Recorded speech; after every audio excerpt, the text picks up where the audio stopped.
gonna love you.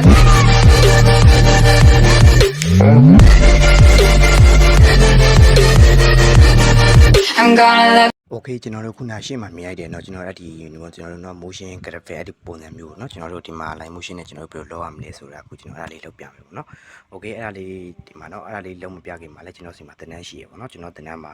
เนาะ line motion တို့ကျွန်တော်ကက်တို့เนาะကျွန်တော်အများကြီးသင်တန်းတွေအများကြီးရှိရပေါ့เนาะအဲ့ဒါလေးကိုတနေရာထဲမှာကျွန်တော်လေ့လာလို့ရတယ်ပေါ့เนาะကျွန်တော်သင်တန်းမှာရှိရပေါ့အဲ့ဒီသင်တန်းလေးကိုလည်းကျွန်တော်စီကိုเนาะသင်တန်းကြီးတက်နိုင်တဲ့လောက်ပေးပြီးလောက်တက်လို့ရတယ်เนาะသင်တန်းကြီးသတ်မှတ်ထားခြင်းမရှိဘူးပေါ့เนาะ Okay ကြလို့ကျွန်တော်သင်တန်းလေးကိုဆက်သွယ်မြင်မြင်ခြင်းနဲ့ဆိုရင် Telegram မှာကျွန်တော်တို့အခုလိုမျိုးလေးရိုက်ရှာပြီးတော့သင်တန်းလောက်တက်လို့ရတယ်เนาะ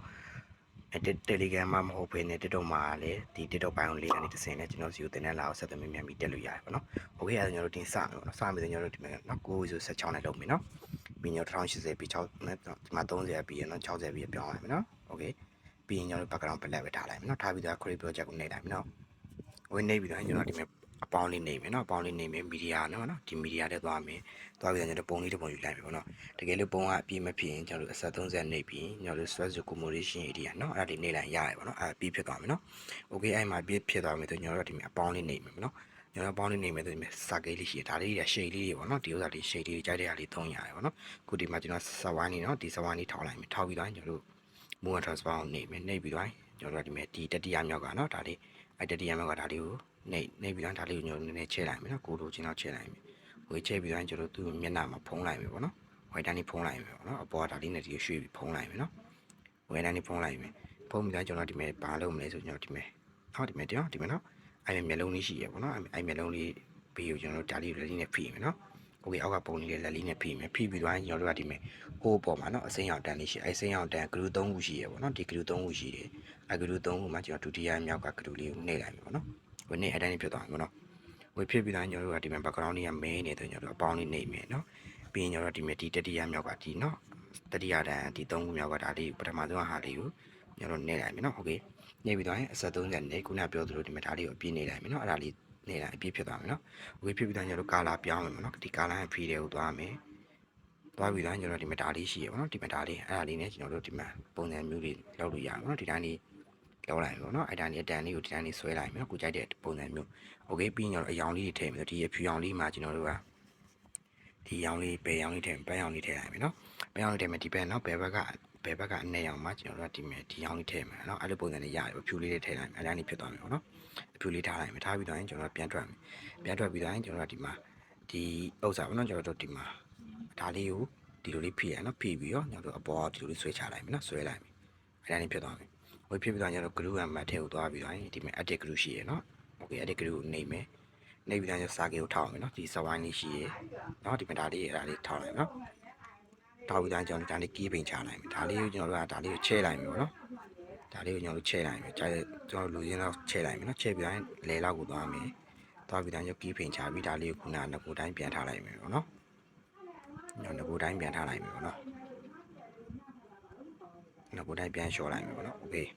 ရှော့ပြီးတော့ကျွန်တော်အလေကိုသွားမယ်เนาะဒီအလေကိုသွားပြီးတော့ကရက်ရှိရเนาะဒီကရက်လေးကိုထောက်ပြီးတော့ဒီဘက်ကเนาะဒီညာဘက်3ခုတည်းရเนาะအလေကအားလေးကိုသွားမယ်သွားပြီးတော့ဒီ4ခုတန်းနေရပါเนาะဒီ4ခုတန်းနေရဒီဒုတိယဟာလေးသွားမယ်ပေါ့เนาะသွားပြီးတော့ဒီအဝိုင်းလေးเนาะဒီအဝိုင်းလေးဒူလေးအောက်ကိုဆွဲလိုက်မယ်เนาะဆွဲပြီးတော့ကျွန်တော်အပေါ်အတန်းလေးကိုကျွန်တော်အောက်ကိုနည်းနည်းဆွဲလိုက်မယ်အဲ့ဒါနေဖြစ်သွားမယ်ဟိုဖြစ်ပြီးတော့ကျွန်တော်ဆက်30နေမယ်နေပြီးတော့ copy ကောက်နေမယ်ပေါ့เนาะ copy ယူလိုက်မယ်ဒီကရက်ကိုเนาะ copy ယူလိုက်မယ်โอเคယူပြီးတော့ကျွန်တော်ပြန်ထွက်လိုက်မယ်เนาะโอเคပြန်ထွက်လိုက်မယ်เนาะဒီဘက်ပြန်ထွက်လိုက်မယ်ထွက်ပြီးတော့ကျွန်တော်ဒီမှာ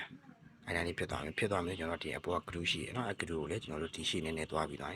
move transfer နဲ့နှိပ်ပြီးကျွန်တော်တို့ဒါလေးကိုတရားထားပြီးကျွန်တော်တို့ဒီနောက်မှာကျွန်တော်ဒါလေးကိုအကုန်လုံး short လိုက်ပါတော့ကျွန်တော်တို့ block သေးသေးလေးကြိုက်တော့ထားလို့ရတယ်ပေါ့နော်ဟိုအဲ့ဒါလေးဖြစ်သွားမယ်ဖြစ်သွားရင်ကျွန်တော်ဒီအလေကိုသွားမယ်နော်ကရက်ကိုနှိပ်မယ်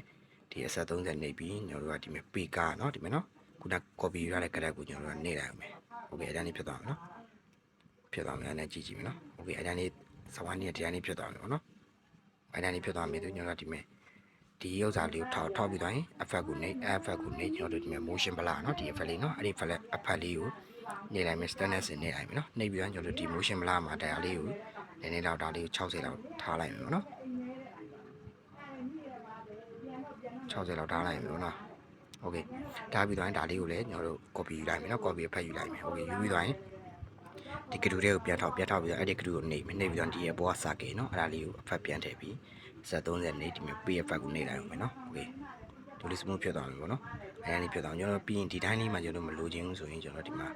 ဒီဥစ္စာလေးကိုအဲ့စဝိုင်းလေးကိုရွှေ့လို့ရတယ်ပေါ့နော်ရွှေ့မယ်တော့အဲ့ကလေးကိုထောက်လိုက်မယ်ထောက်ပြီးတိုင်းမိုးကထောက်လို့ရှိရနော်ဒါလေးနဲ့ပင်ညာရွှေ့လိုက်မယ်နော်အဲ့တိုင်းလေးရွှေ့လိုက်မယ်ရွှေ့ပြီးတော့အပေါင်းလေးနှိပ်နော်ဒီမှာအပေါင်းလေးဆိုဒါလေးကကျွန်တော်တို့ key frame ပေါ့နော်